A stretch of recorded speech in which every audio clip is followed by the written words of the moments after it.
To further combat inflation, we will not only be reducing the cost of energy, but will be ending the flagrant waste of taxpayer dollars.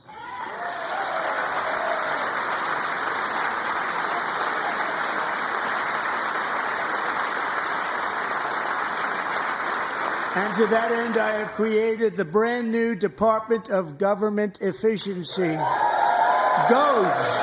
Perhaps you've heard of it. Perhaps.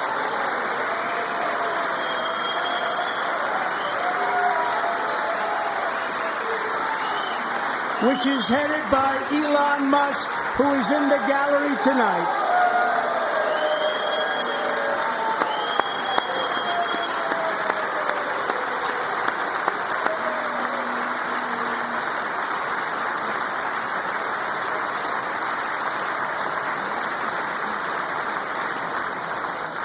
Thank you, Elon. He's working very hard. He didn't need this.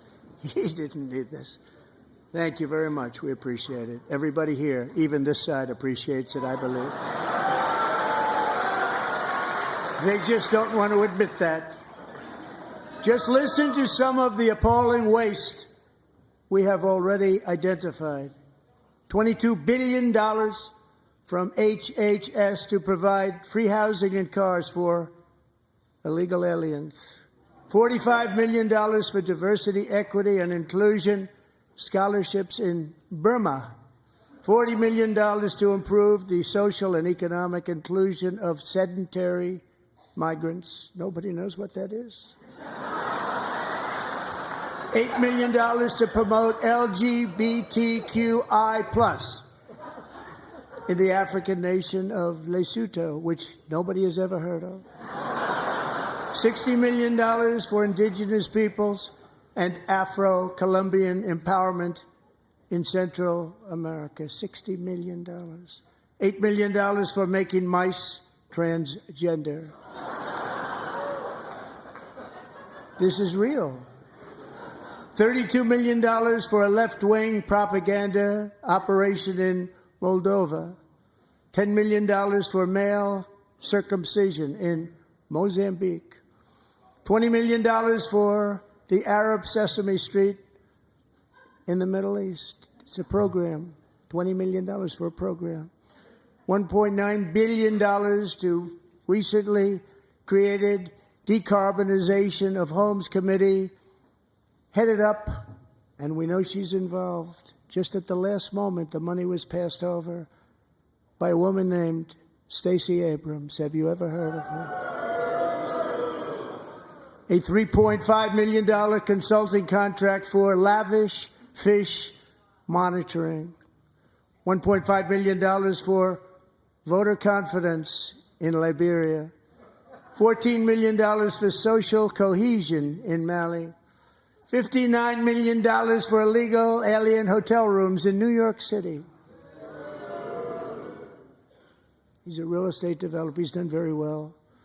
$250,000 to increase vegan local climate action innovation in Zambia.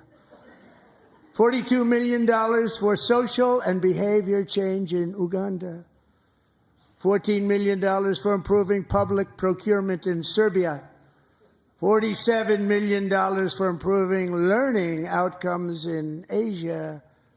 Asia's doing very well with learning. I don't know what we're doing. We should use it ourselves. And $101 million for DEI contracts at the Department of Education, the most ever paid, nothing even like it.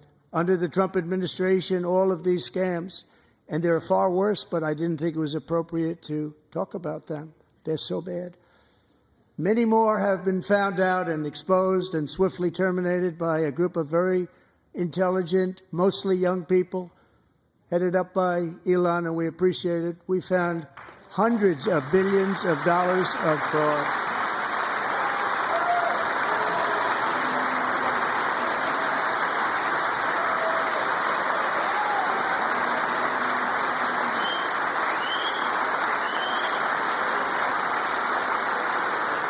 And we've taken back the money and reduced our debt to fight inflation and other things. Taken back a lot of that money. We got it just in time. This is just the beginning.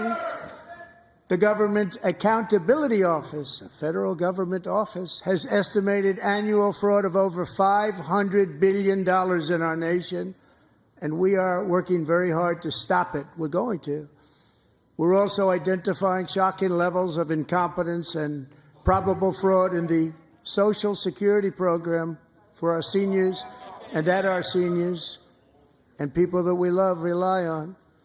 Believe it or not, government databases list 4.7 million Social Security members from people aged 100 to 109 years old. It lists 3.6 million people from ages 110 to 119. I don't know any of them. I know some people that are rather elderly, but not quite that elderly. 3.47 million people from ages 120 to 129. 3.9 million people from ages 130 to 139. 3.5 million people from ages 140 to 149. And money is being paid to many of them. And we're searching right now. In fact, Pam, good luck. Good luck. You're going to find it. But a lot of money is paid out to people because it just keeps getting paid, and nobody does. And it really hurts Social Security and hurts our country. 1.3 million people from ages 150 to 159, and over 130,000 people, according to the Social Security databases, are age over 160 years old. We have a healthier country than I thought, Bobby.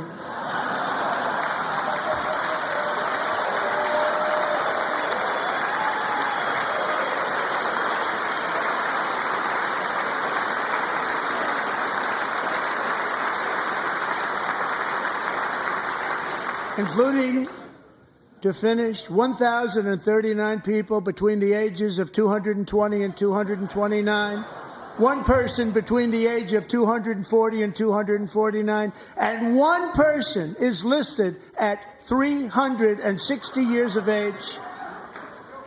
More than 100 years older than our country. But we're going to find out where that money's going, and it's not going to be pretty. By slashing all of the fraud, waste, and theft we can find, we will defeat inflation, bring down mortgage rates, lower car payments and grocery prices, protect our seniors, and put more money in the pockets of American families.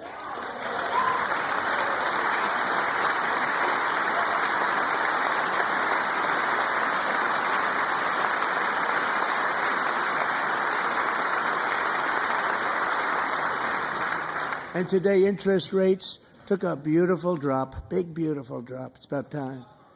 And in the near future, I want to do what has not been done in 24 years, balance the federal budget. We're going to balance it.